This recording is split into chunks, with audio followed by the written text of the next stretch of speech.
जय हिंद। आइए हम अभी जो है पॉलिटिकल साइंस और इंटरनेशनल रिलेशन का एक क्वेश्चन को डिकोड करने का प्रयास करेंगे, उसे समझने का प्रयास करेंगे। Start clear. बहुत ही इजी क्वेश्चन है। इस क्वेश्चन की अगर कोई एक ऐसे शब्द है जिसके इर्द गिर्द पूरा का पूरा क्वेश्चन रिवॉल्व करता है, तो सबसे पहले हम उसे जो है फाइंड आउट करने का प्रयास करेंगे। क्वेश्चन नंबर 1 है कि discuss the basic assumptions underlying the theory of balance of power and examine its relevance in the nuclear age. दो ऐसे टर्म हैं, दो ऐसे शब्द हैं जिसे हमने अंडरलाइन कर दिया है, और इसी दो टर्म के इर्द गिर्द कह सकते हो कि हमारा पूरा का पूरा आंसर जो है रिवॉल्व करेगा। और जब हम अपनी आंसर राइटिंग करेंगे तो इन्हीं दो शब्दों को ध्यान में रखते हुए, केंद्र में रखते हुए हम इस प्रश्नों के उत्तर को हम लिखेंगे। ठीक है। यूपीएससी CSE 1982 में पूछा गया यह प्रश्न है PYQ के तौर पे। ठीक है। तो इसमें हमें डिस्कस करने के लिए कह रहा है कौन सा, क्या चीज, एजम्पशंस मतलब धारणाओं को, कल्पनाओं को जो है यहां व्याख्या करना है, डिस्कस करना है। ठीक है। किसकी? Theory of balance of power की, जो संतुलन। देखो जिस प्रकार से आप देखते होंगे फिजिक्स वगैरह में या फिर साइंस में, एक धुरी होती है और उसमें जो है इसको बीच में ऐसे रख के संतुलन करने का प्रयास किया जाता है, बैलेंस करने का प्रयास किया जाता है।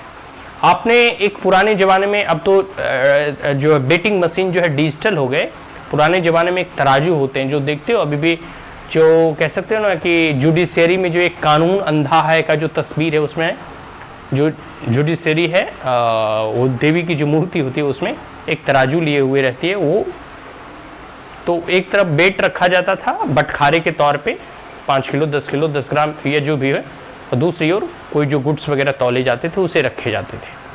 तो एक तरह से वो बैलेंस, संतुलन बनाने का प्रयास किया जा रहा है। कई बार आप लोग जो है कह सकते हो कि मेडिकल बैकग्राउंड के बच्चे बैलेंस डाइट वगैरह के बारे में पढ़ते होंगे, या सिंपल से बैलेंस डाइट के बारे में तो कोई भी सामान्य बच्चा भी पढ़ता है, संतुलित आहार।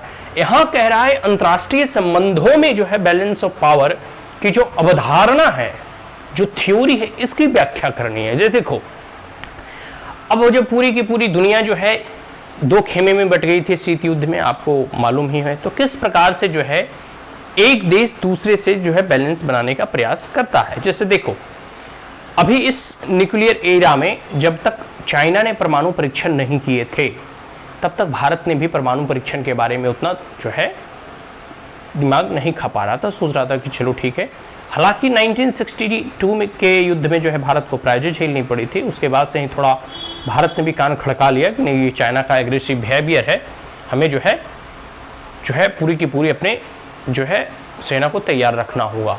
लेकिन जब 1964 में जब चाइना ने परमाणु परीक्षण किए, तब भारत का दिमाग खड़का, नहीं, अब हमें भी परमाणु परीक्षण करने हैं।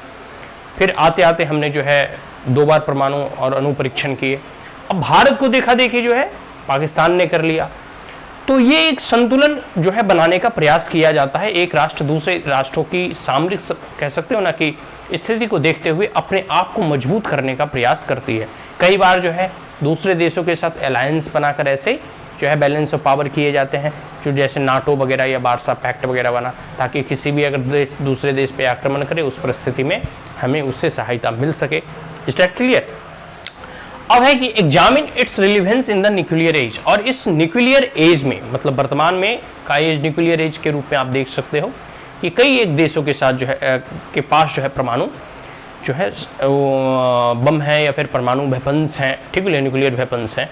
तो इस न्यूक्लियर इरा में, इस न्यूक्लियर और परमाणु युग में कैसे जो है संतुलित जो बैलेंस का जो थ्योरी है, बैलेंस ऑफ पावर की जो थ्योरी है, शक्ति का संतुलन, ये कितना इसका रिलेवेंस है, ठीक है, इस पे जो है हमें एग्जामिन करना है। ठीक है।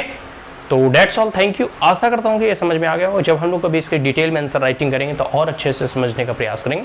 अभी बस हम यहाँ क्वेश्चन को समझ रहे थे कि इस क्वेश्चन को समझने के बाद 2 ऐसे केंद्र बिंदु हैं, 2 ऐसे टर्म हैं जिसके इर्द गिर्द पूरा का पूरा आंसर राइटिंग हमारा होगा।